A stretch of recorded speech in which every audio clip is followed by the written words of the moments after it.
ابن جوزی نے لکھا ہے سینکڑوں سال پہلے، آج کے کسی عالم کی بات بتاتا تو لوگ انکار کو، سینکڑوں سال کہتے ہیں بلخ میں قحط پڑ گیا، لوگ ہجرت کر کے سمرقند آ گئے، ایک سیدوں کا خاندان بھی آیا، ایک ایسی خاتون بھی آئی جس کے ساتھ 3 بیٹیاں تھی، بیٹا بھی کوئی نہیں، خاوند فوت ہو گیا، مسجد کے ساتھ مہمان خانے بنے ہوتے تھے، وہاں اس نے بچوں کو ٹھہرایا اور نکلی سمرقند میں کہ کوئی آدمی مل جائے اور اس سے کہوں کہ تھوڑی سی مدد ہو۔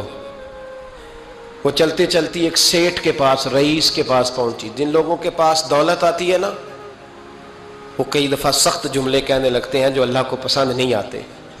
وہ سیٹھ کے پاس گئی تو جا کے کہنے لگی میں غریب ہوں، پریشان ہوں، بلخ میں قحط ہے، سارا زمانہ جانتا ہے، تو میں اس لیے سمرقند آئی ہوں، بیٹیوں کا ساتھ ہے، نہ رہنے کو جگہ ہے، نہ کھانے کو روٹی ہے، نہ پہننے کو کپڑا ہے، مہربانی کر تھوڑی مدد کر۔ کہنے لگا ہو کون؟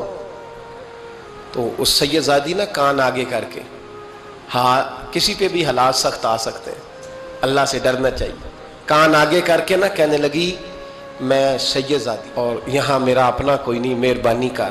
تو وہ سیٹھ صاحب، چودھری صاحب کہنے لگے مجھے کیسے پتا چلے گا تو سید ہے؟ تو سید زادی نے اپنا پلو کھولا اور اپنے آنسو دونوں آنکھوں سے صاف کیے تو کہنے لگی اللہ تیرا بھلا کرے، میں ثابت نہیں کر سکتی کہ میں حضور کا خاندان، میرے پاس کوئی دلیل نہیں، میں نہیں بتا سکتی، چل ٹھیک ہے، چلی گئی۔ کسی نے بتایا کہ یہاں ایک یہودی بھی رہتا ہے، وہ بڑا سخی ہے، یا آتش پرست ہے، یا پارسی ہے کافر غیر، سخی بڑا ہے۔ اس کے پاس گئی، بیٹھی رہی، لوگ بیٹھے تھے، جب چلے گئے تو قریب گئی، کہنے لگی مجبور ہوں، پریشان ہوں، غریب نہیں ہوں۔ کہنے لگا بی بی تجھے کبھی دیکھا نہیں، سمرقند کی اتنی آبادی نہیں، میں سارے شہر، تو کون ہے؟ تو کہنے لگی تعارف نہ ہی پوچھے تو اچھا ہے۔ اس نے کہا چلو اگر پتہ چل جائے تو۔ کہنے لگی میں مسلمانوں کے نبی کی اولاد ہوں، مسلمانوں۔ اس نے کہا پیغمبر خدا کی اولاد؟ اٹھ کے کھڑا ہو گیا، بی بی کو ساتھ لیا، گھر گیا، کہنے لگا جو صاف ستھرا کمرہ ہے نا اسے پھر دھو ڈالو، ایک دفعہ پھر دھو ڈالو۔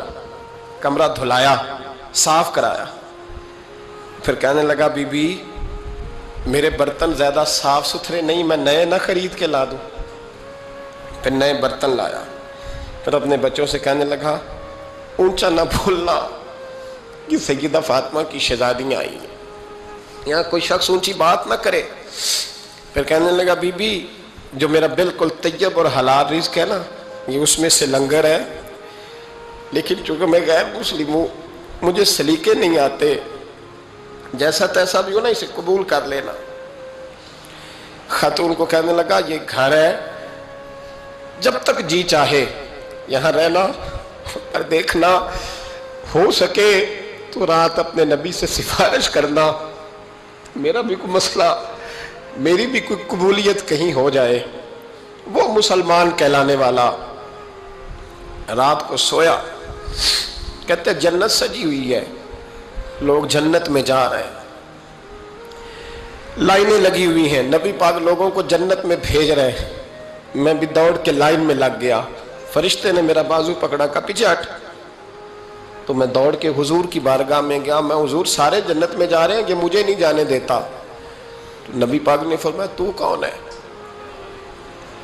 کہ یا رسول اللہ میں مسلمان ہوں۔ کہتے حضور مجھ سے فرمانے لگے کوئی دلیل ہے تیرے پاس؟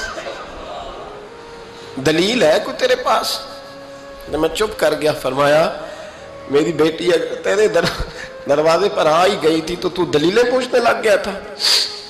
ہم جا دوڑ جا۔ سویرے آنکھ کھلی تو گلیوں میں ڈھونڈتا پھرتا ہے، تلاش کرتا پھرتا ہے، کونے کونے میں جاتا ہے وہ سادات کا گھرانہ کہاں گیا، ڈھونڈتے ڈھونڈتے اس غیر مسلم کے دروازے پہ جا کے پہچان لیا تو کہنے لگا خدا کا واسطہ جو تو نے نوکری کی ہے نا ان کی مجھ سے 11 گنا لے لے، یہ سادات کا گھر مجھے دے دے۔